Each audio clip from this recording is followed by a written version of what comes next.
Et bonjour tout le monde, c'est Émilie Benjamin. Bon allez, c'est très tôt le matin. Aujourd'hui, il fait frais, ça fait du bien. Ça fait plusieurs semaines qu'il faisait 40 degrés, on n'en pouvait plus. Là, un petit 18 degrés, ça fait du bien. Donc, petite veste pour ce démarrage de matinée. Alors aujourd'hui, j'ai l'entreprise UPL qui est avec moi. Il y a quelques semaines de ça, je vous avais dit qu'on allait tester un produit qui s'appelle le Bovato. Et bien c'est aujourd'hui qu'on regarde si ça a fonctionné ou pas. Donc on va faire plusieurs tests. Là, en ce moment, l'équipe est en train de prélever dans la parcelle. Donc en tout, ils vont prélever 25 grappes dans la partie, là on est dans la partie non traitée. Et ensuite, ils vont prélever 25 grappes dans la partie traitée. Et ensuite, vous allez voir ce qu'ils vont réaliser avec ces grappes-là pour voir si ça a bien fonctionné ou pas le Bovato. Donc je réexplique que le Bovato, c'est un foliaire qu'on a appliqué sur la vigne à 3 répétitions. Donc 3 applications on a fait. Avant la fleur et après la fleur. Et le but, c'est de réduire la coulure, d'augmenter. Il y a un effet augmentation du rendement puisque la coulure, ça va faire tomber les grains. Et ensuite, après, ce qu'on voulait voir, c'est tout ce qui est le millorandage, mais ça sera pour plus tard, quoi. Donc là, on va voir, on va peser les grappes, on va comparer à l'œil pour voir s'il y a une différence entre la partie traitée et la partie non traitée. Donc là, à l'heure actuelle, on est dans la partie témoin, donc c'est la partie où on n'a pas mis le Bovato. Et donc là, on est dans notre parcelle aussi de Merlot. Donc il y a deux parcelles où on a testé le produit, un Merlot et un Grenache. Et là, on commence par le Merlot.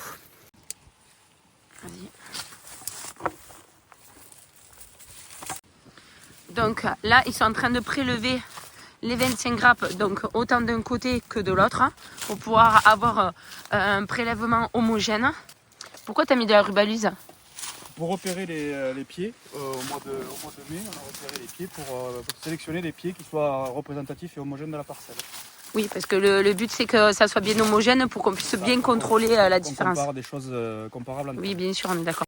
On fait quoi, on pèse maintenant, Sylvain, ou on ramasse Donc ça, c'est la récolte des 25 grappes, la partie non traitée. Et là, tu pèses toutes les grappes, hein ? Une par une, on va peser les grappes pour voir le poids et établir un peu... Cléo, il est en train de peser chaque grappe. Et Sylvain, ensuite, après, il a un tableau. 64. Hop là. Il a un tableau Excel où il note chaque poids de chaque grappe.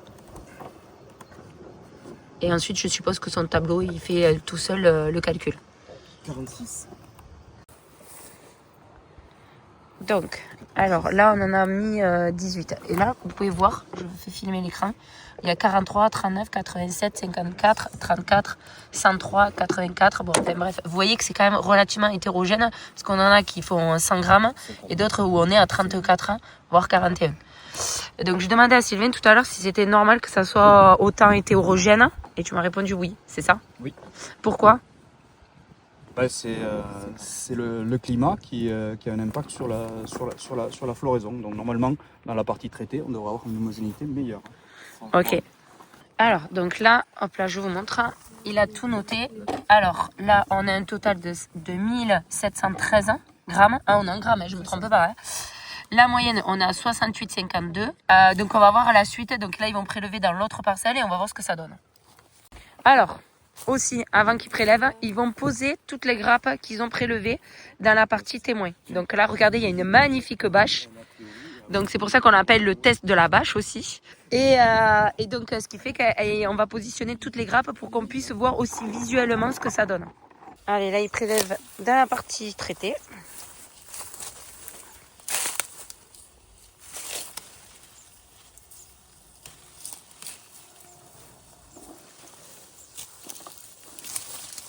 La récolte a été bonne. Donc ça, c'est le seau avec les raisins de la partie traitée. Et déjà, j'ai l'impression qu'il y en a un peu plus. Bon, on va voir. L'objectif, Sylvain, c'est qu'on ait une augmentation de combien et pour que le Bovato il ait bien fonctionné ? En règle générale, on constate des augmentations entre 20 et 25%. D'accord, ok. Là, on est sur la partie témoin.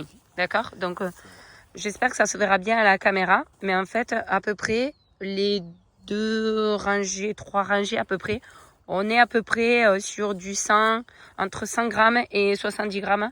Je le sais, on les a pesés. Et ensuite, en bas, ça décroche les 2 dernières rangées. On est plutôt entre 40, 50 et 34 pour la plus petite. Donc, on voit quand même une hétérogénéité sur la partie témoin. Et ensuite, sur la partie Bovato, j'ai pas regardé, ils l'ont fait esprit, ils m'ont pas montré encore les chiffres, même si j'en ai entendu que certains. On voit visuellement, je vous mets la totalité, qu'en fait, on n'a pas ce décroché. Alors oui, sûrement qu'il y en a une qui est un peu plus grosse que l'autre, mais il n'y a pas ce côté où tout d'un coup, ça réduit, où le bas, en fait, on divise par 2, quoi. Donc, j'attends de voir les résultats. Tadam, je peux? Donc, là, c'est ça, c'est la partie non traitée. Ça, c'est la partie traitée. C'est ça. Donc, là, on était sur 1713. Attendez, je vous filme bien. 1713 au total sur la partie non traitée. Sur la partie traitée, on a 2226 grammes. Donc, une moyenne à 89 grammes. D'à côté, à 68. Ça te fait... hop là, ça te fait un pourcentage à combien d'augmentation? Tu l'as calculé? Ça fait un pourcentage, quasiment 30% d'augmentation. 30% d'augmentation, ce qui est énorme quand même quand on y réfléchit bien, quoi. Ok. Ce qui est très intéressant à regarder, c'est ceci aussi. C'est la régularité en fait des grappes. Des grappes. C'est la répartition des poids de grappes, donc c'est la régularité. Ça c'est ton écart type entre ta plus grande et ta plus petite, c'est ça? C'est ça.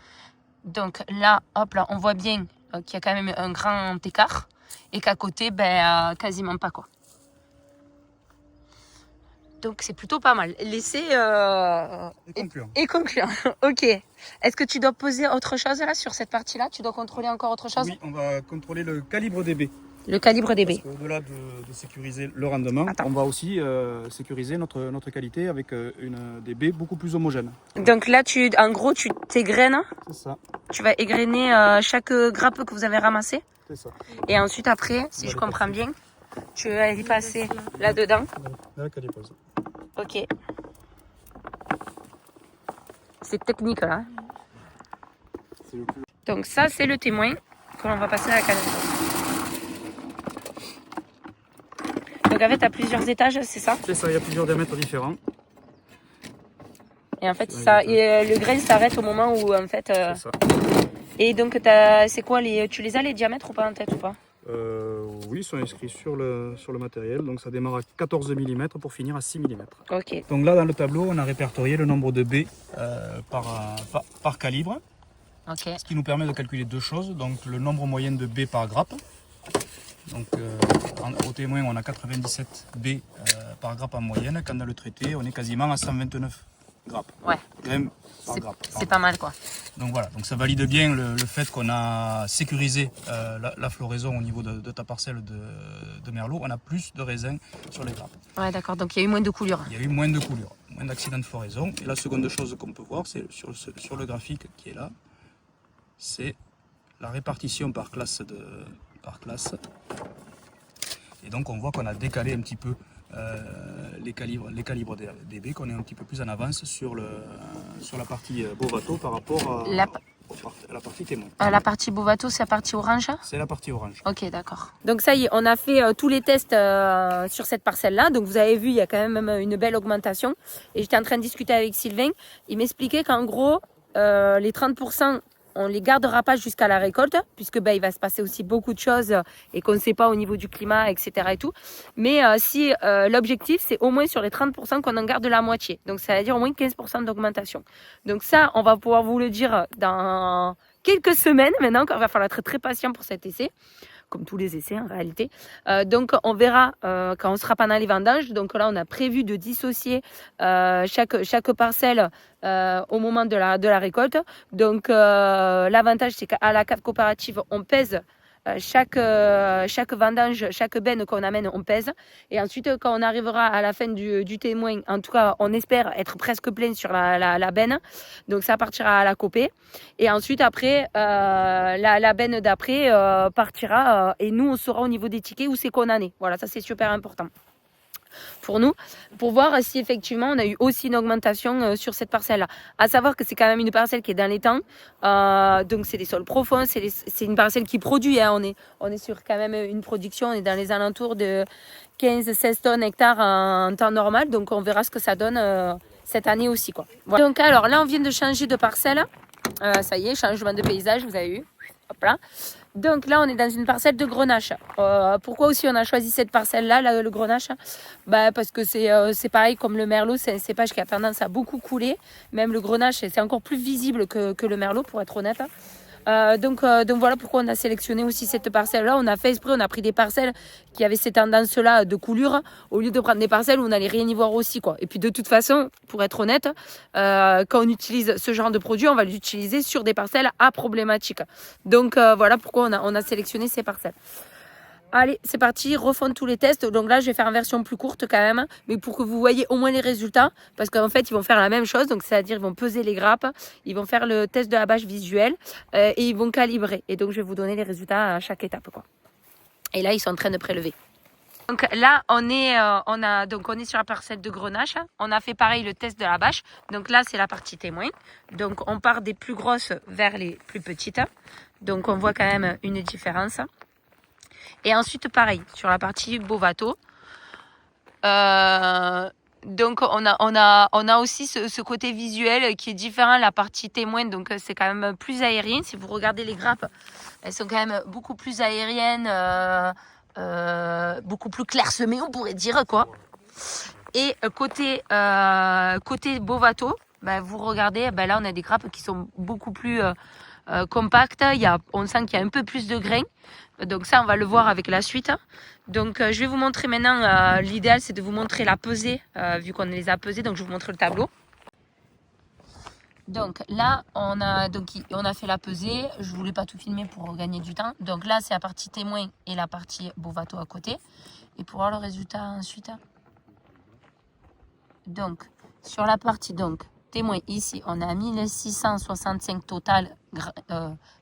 1665 grammes au total contre 2396. Donc, ce qui fait une moyenne de 66 grammes par grappe sur la partie témoin et 95 sur la partie traitée, Bovato. Donc, il y a quand même une sacrée différence, ce qui te donne 23%, c'est ça? Non, 40. Ah non, pardon, je ne suis pas sur là, ici. Donc à peu près, il y a 44, on va dire 44% d'augmentation grâce au Bovato. Ce qui est supérieur au Merlot à côté. Et ensuite, après, là, c'est la même chose que ce qu'on vous a montré tout à l'heure. Donc en fait, sur la partie témoin, on part de, on va dire... 40 grappes et on monte 40 grammes et on monte à 80, même pas 80, on n'est même pas à 80, on est en dessous de 80 grammes. Et sur la partie Bovato, on est plutôt la plus basse, on est à on va dire 75 puisqu'on est entre les deux et on monte jusqu'à 120. Donc on voit quand même. Par contre, tu as quand même t'as moins c'est moins homogène qu'au Merlot par contre. Oui. Tu penses que c'est dû à quoi? Au cépage aussi qui donne ça? C'est le cépage, d'accord. Ouais, là, après, c'est vrai qu'on est sur deux cépages complètement différents. Les grains sont différents d'un cépage à l'autre automatiquement. Donc, forcément, c'est normal qu'on trouve des différences. Allez, on continue avec le calibrage. Donc, là, on a fait le calibrage comme tout à l'heure. Donc, les résultats. Donc, sur la partie non traitée, on a... On a un nombre moyen à 113 grains par grappe contre sur le Bovato 141,4 sur le Bovato. Donc on a plus de grains par grappe sur le Bovato, ce qui explique aussi le poids qui est supérieur et ça explique comme quoi ça a bien fonctionné par rapport à la problématique de la coulure. Et ensuite après, ce qu'on a contrôlé, c'était par rapport au calibrage aussi. Là où le Bovato il a le mieux fonctionné, le calibrage moyen sur le Bovato, on est plutôt sur 10-12 contre où on est un peu supérieur sur la partie témoin à 8-10 et sur 12-14. C'est un peu moins flagrant que on disait que sur le Merlot, quoi. Voilà. Mais par contre, on a plus de grains. Donc ça y est, on a fini tous les prélèvements. On a fait le test sur les 2 essais. Sur les 2 essais, tout à fait. J'ai oublié, parce que j'ai fait la mauvaise élève, de présenter Sylvain. Donc Sylvain, est-ce que tu peux te présenter? Moi c'est Sylvain, donc je suis expert biosolutions chez UPL. Donc j'ai en charge l'animation de la gamme biostimulante et biosolutions au sens large chez UPL. Ok, d'accord. Est-ce que tu es satisfait des essais qu'on a réalisés sur les 2 parcelles? Oui. Ben, les résultats du Bovato aujourd'hui sont à la hauteur de ce qu'on connaît depuis à peu près 8 jours, puisqu'on a commencé il y a 8 jours les démonstrations et on est à peu près dans les mêmes résultats un petit peu partout en France. Ok, bon, ben, super, impeccable. Donc il n'y a plus qu'à voir pendant les vendanges ce que ça donne après. Oui, on compte sur toi pour nous donner les résultats à vendange. Ouais, dans quelques semaines. Bon, mais moi je vous dis à bientôt et bye bye à tous. Bonne journée.